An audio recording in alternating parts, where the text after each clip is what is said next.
ನನಗೆ ನೀನೇನು ಹಣ ಕೊಡಬೇಕಾದ್ರೆ ಉಚಿತವಾಗಿ ಕೊಡುವುದು. ಆಮೇಲೆ ಒಂದು ಊರಿನಿಂದ ಮತ್ತೊಂದು ಊರಿಗೆ ಹೋಗಬೇಕು ಅಂತ ಆದ್ರೆ ನಿಮಗೆ ವಾಹನ ಬೇಕಾ ಬೇಡವಾ?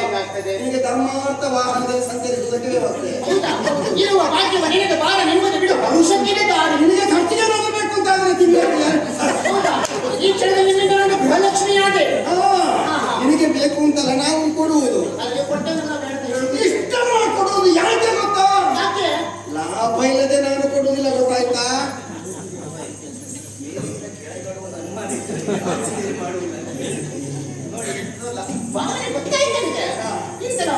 ನಾವು ಸ್ವಲ್ಪ ಕೊಟ್ಟು ಹೆಚ್ಚು ಲಾಭ ಪಡೆಯುವಂತಹ ಯೋಜನೆ ಅದು ಬೇಡ. ಏನನ್ನು ಬಯಸಿದ್ದು? ನಾನು ಮದುವೆ ಆಗಲಿಲ್ಲಲ್ಲ ಇನ್ನೇನಷ್ಟು ಪ್ರಾಯ ಆಯ್ತಾ ನನಗೆ? ಇಲ್ಲ ಮದುವೆ ಆಗಲಿಲ್ಲ. ಯಾಕೆ ಗೊತ್ತಾ? ಹೀಗೆ ಊರ್ನಲ್ಲಿ ನಿಂತದ್ದು ಯಾರು ಹೇಳಿಕೊಡ್ತಾರೆ? ಮದುವೆ ಆಗದೆ ಇರಲಿಕ್ಕೆ ಕಾರಣ ಇದೆ. ನನಗೆ ಸರಿಯಾದ ಹುಡುಗಿ ಸಿಗ್ಲಿಲ್ಲ. ಸರಿಲ್ವಾ? ನನಗೆ ಸರಿ ಉಂಟು, ಸರಿಯಾದ ಹುಡುಗಿ ಸಿಗ್ಲಿಲ್ಲ ಅಂತ.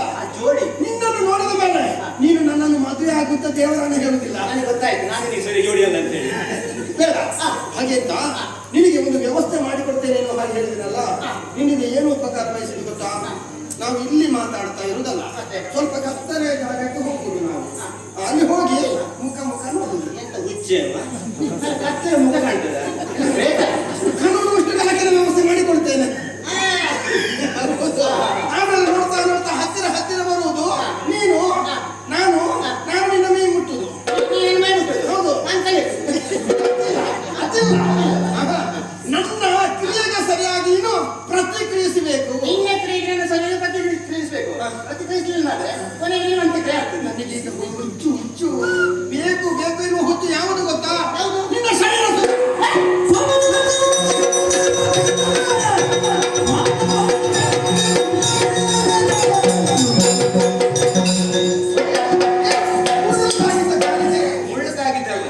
ನೀನು ಮಾತ್ರ ಮೋಸಗಾರ ಅಲ್ಲ, ನಿನ್ನ ಕೂಟದಲ್ಲಿ ಇದ್ದವರೆಲ್ಲ ಮೋಸಗಾರ ಅಂತ. ಈ ಕಾಲಲ್ಲಿ ಇಡ್ಲಿ ಈಗ ಎಷ್ಟು ಮುಕ್ತಾಯ ಮಾಡ್ತಾರೆ. ಇಲ್ಲಿ ಜಾಗ ಇಲ್ಲಿ ಹೋಗಲಿ. ನಾನು ಕೇಳಿದ್ದೇನೆ, ಬಹಳ ಕಷ್ಟದಲ್ಲಿದ್ದೇನೆ. ನನ್ನ ಮಾನ ಪ್ರಾಣವನ್ನು ಕಾಪಾಡಿಕೊಳ್ಳಿ ಸೆರೆಗೊಟ್ಟಿ ಬೇಡಿಕೊಂಡೆ. ಕಾಮಿನಿಯನ್ನು ಕಾಮದ ಕಣ್ಣಿನಿಂದ ಕಾಣೋದಕ್ಕೆ ಮುಂದಾಗ್ತದೆ. ಹೊಲಕ್ಕೆ ಬೇಲಿ ಹಾಕಿದಾಕೆ ಹೊಲದ ರಕ್ಷಣೆಗೆ. ಬೇಲಿಯಿದ್ದು ಹೊಲವನ್ನು ಮೇದರೆ ಬೇಲಿಗೆ ಗೌರವ ಉಂಟಾ? ಹೊಲವು ನಮ್ಮದು, ಬೇಲಿಯೇ ನಮ್ಮದು. ಯಾರು ಕೇಳುವ ಮಗ? ಹೊಲ ನಿಮ್ಮನೆಗೆ ಹಾಳು ಮಾಡುವುದು. ಹೊರಗಿಂದ ಬಂದ ಬೆಳೆ ಇದು. ಈ ಬೆಳೆಯನ್ನು ಸರಿಯಾಗಿ ಬೆಳೆಸಿದ್ರೆ ಸರಿಯಾದ ಫಲ ಸಿಗ್ತದೆ. ಅದು ಬಿಟ್ರೆ ನಿರ್ಮಲವಾಗಿ ಹೋಗ್ತದೆ. ಈ ಬೆಳೆಯನ್ನು ಬೆಳೆಸಬೇಕೆನ್ನುವ ಹಾಗೆ ಪ್ರಯತ್ನ ಮಾಡುದು ನಾನು. ನಿನ್ನ ಪ್ರಯತ್ನಕ್ಕೆ ವಿಷಯ ಮಣ್ಣು ಸರಿ, ಮಣ್ಣು ಅಯ್ಯೋ ಮಣ್ಣು ಹದ ಮಾಡಿದ್ರೆ ಆಯ್ತು. ಹದ ಮಾಡಿಸ್ತೇನೆ ನನಗೆ. ನಿನ್ನಂತರ ಮಾತನ್ನು ಕೇಳುವಾಗ ತಿಳಿದನ್ನು ಮಾತು ಹೇಳ್ತಾರೆ. ಚಿನ್ನ ಕೊಟ್ಟರು ಕನ್ನ ಹಾಕುವವರ ಸಂಘವನ್ನು ಮಾಡದಿರು, ಅನ್ನ ಕೊಟ್ಟರು ಅವಿವೇಕಿಗಳ ಸಂಘವನ್ನು ಮಾಡದಿರು, ಹಾಲು ಕೊಟ್ಟರು ಹಂಗಿಸುವವರ ಸಂಘವನ್ನು ಮಾಡದಿರು, ಆಸ್ತಿ ಕೊಟ್ಟರು ನಾಸ್ತಿಕರ ಸಂಘವನ್ನು ಮಾಡದಿರು, ಮರಣ ಬಂದರೆ ಕ್ಷಣವೇ ಬರಲಿ, ಮೊದಲು ಮಾಡು ನೀನು ಉತ್ತಮರ ಸಂಘ, ಅವಿವೇಕಿಗಳ ಸಂಘವನ್ನು ಮಾಡಿ ಜೀವನದಲ್ಲಿ ಬಣ್ಣವನ್ನು ತಂದುಕೊಡುವ ಎಂಬುದು ಹೇಳಿದರೆ ಮಂಗ. ಮಂಗಗಳ ಸಹವಾಸ ಮಾಡಬಾರದು ಅಂತ ಯಾರು ಹೇಳಿದ್ದು? ಮಂಗಗಳ ಸಹವಾಸ ರಾಮ ಮಾಡಿದ್ದಾನೆ, ಗೊತ್ತುಂಟ ನಿನಗೆ? ಒಳ್ಳೆ ಮಂಗ. ಮತ್ತೆ ಕೆಟ್ಟ ಮಂಗಗಳ ಸಹವಾಸ ಮಾಡಿ ರಾಮ ಒಳ್ಳೆ ಸ್ಥಾನ ಪಡೆದಿದ್ದೇನೆ. ಈ ಮಂಗ ಬುದ್ಧಿಯವರ ಸಹವಾಸ ಮಾಡುವ. ನನ್ನ ಮಿತ್ರ ಒಂದು ಮಾತು ಹೇಳಿದ್ದಾರೆ ಗೊತ್ತಾ? ಅವನು ಇನ್ನೊಂದವನೇ. ಅನಂತವನೇ. ಚಂದದ ಹುಡುಗಿ ಕಣ್ಣ ಮುಂದೆ ಸಿಕ್ಕಿದ್ರೆ ಅವಳನ್ನು ಬಿಡಬೇಡ, ಕೈ ಹಾಕಿ ಏನು ನನಗೆ ಕೈ ಹಾಕಿದ್ರೆ ಸತ್ಯೋಗ್ರಹ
ಅಂತ ಭಾವಿಸಿ ಆಕೆಯನ್ನು ಬಲಾತ್ಕಾರ ಮಾಡಬೇಕಾಗಿ ಹೋದವು ನಾನು ಹೌದು.